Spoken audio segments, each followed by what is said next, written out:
Hi, this is WBRW TV News. I'm Jeannie Lurchin, along with Richard Corey. Paul Henneke will be along with sports in just a minute. Here's our top stories. Over 450 Romeo High School seniors walked across the stage and into their future at this year's commencement ceremony held at Freedom Hill.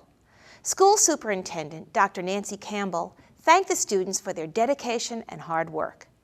Class President Brian Palmer spoke about the past. Salutatorian Cole Goki addressed the present, and valedictorian Joshua Super looked into the future. Following the speeches, the students received their diplomas and then all headed to the all-night party. You can see the complete commencement ceremony this weekend on Channel 6. Check our website to order DVDs or give the station a call at 752-5202. School Superintendent Dr. Nancy Campbell is here with an update. Thanks, Jeannie. Have you heard the term High Reliability District? If you have attended a Romeo Community Schools PTO meeting, you may have heard me use that term. To be considered a high reliability district, a district must ensure that the same high-quality curriculum, assessments, programs, and structures are the same, no matter what school you attend, no matter which teacher you have, and no matter which principal you have. It is my vision that our district will become a high reliability district, and I will be working with the Administrative Council to make that vision a reality next year.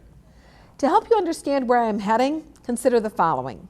There are a number of examples of high reliability organizations. Among them, electric power grids, commercial aircraft maintenance, air traffic control systems, and nuclear power plants. For organizations such as these, the public expects fail-safe performance, and successful organizations adjust their operations to prevent failure. What do these organizations all have in common? They have 1, clear goals and constant monitoring to the extent to which these goals are being met. 2, an understanding of the necessary conditions under which these goals are met. And 3, immediate corrective action when goals are not being met. How can schools and our district benefit from considering these commonalities and apply them to our work with children so that we can approach high reliability status? Well, if student achievement is the criterion for district and school success, and if effective teaching is a necessary condition to this end, then the work of districts and schools is quite clear. Concrete and specific achievement goals must be established and monitored. So too must clear goals be established and monitored for effective teaching in every classroom. Any steps backward in student achievement should signal a need to shore up instruction in classrooms. Okay, how do we make this happen? We must establish clear instructional priorities. Some folks call these non-negotiable goals. And we must do this at the system level. We must establish a systemic and system-wide approach to instruction, invest in teacher preparation and professional development, and develop strong instructional leadership. Romeo has already begun the work to become a high reliability district, and we will continue to communicate our progress to you in the months to come. Finally, on a totally different topic, I want to say farewell to our seniors who graduate this month and look forward to life after Romeo Community Schools. You have made us proud of what you have accomplished, and we hope to hear and read about your successes in the next few years. And to our remaining students, I wish every one of you and your families a safe, relaxing, and fun-filled summer. Students, read some good books, some of the classics. You'll be glad you did. Thank you. And now, here's Richard with an update on the Tri-Community Agreement to reorganize the cable station. Yes, Jeannie. Last week, the Washington Township Board authorized their attorney to enter into discussions with Village Attorney Mark Clark to begin dissolving Channel 6's assets.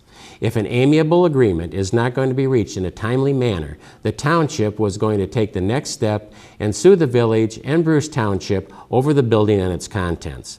WBRW's governing board, the Tri-Community Cable Commission, is looking into other options such as the possibility of us working under Parks and Rec, Romeo Schools, or the Chamber of Commerce in an effort to keep the station together and still representing the 3 municipalities. More information on this will be presented as the situation progresses. The Washington Historical Society held its 33rd annual Arts and Crafts Show last week at the Historical Museum. Many crafters were selling their wares along with one-of-a-kind art. There was a good turnout, and now the township is sprucing up to prepare for its first annual Art and Orchard Festival, June 10th through the 13th.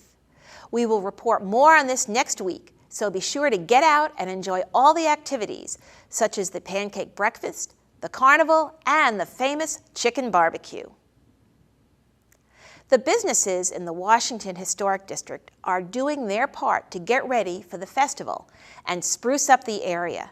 They were out planting a patriotic mix of red, white, and blue petunias. Township Treasurer Linda Varellen headed up the committee and wants to thank all those who participated in this community effort.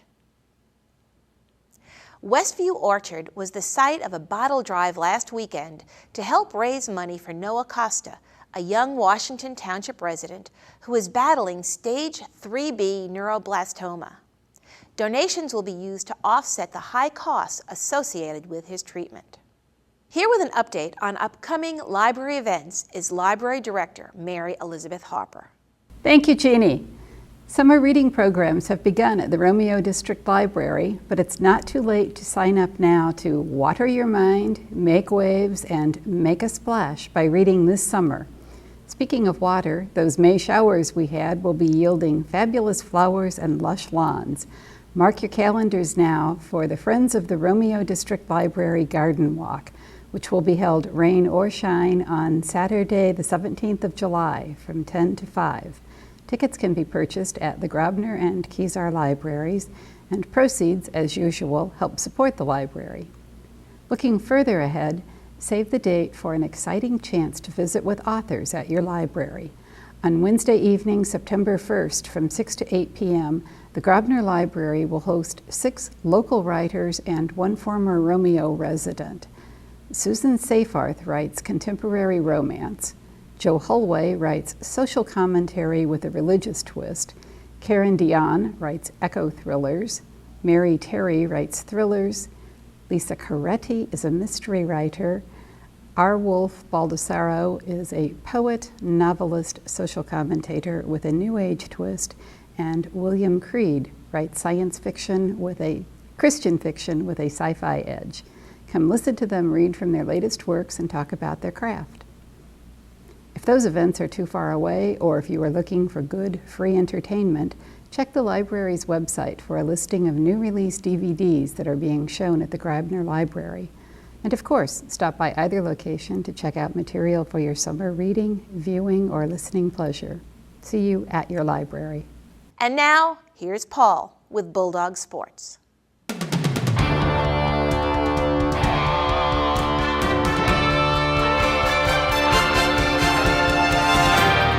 The Romeo Track team finished the season as MAC White champions.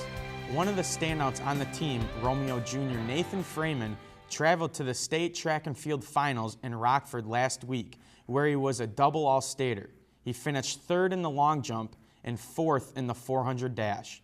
Nathan has been to the States twice now, and next year as a senior, he could possibly bring home a state title.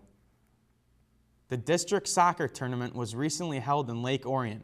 The Lady Dogs beat Oxford 3-1, but then lost in the semifinals to Lake Orion 6-1. In baseball, the boys team traveled to Rochester to take on Stony Creek and won 3-0.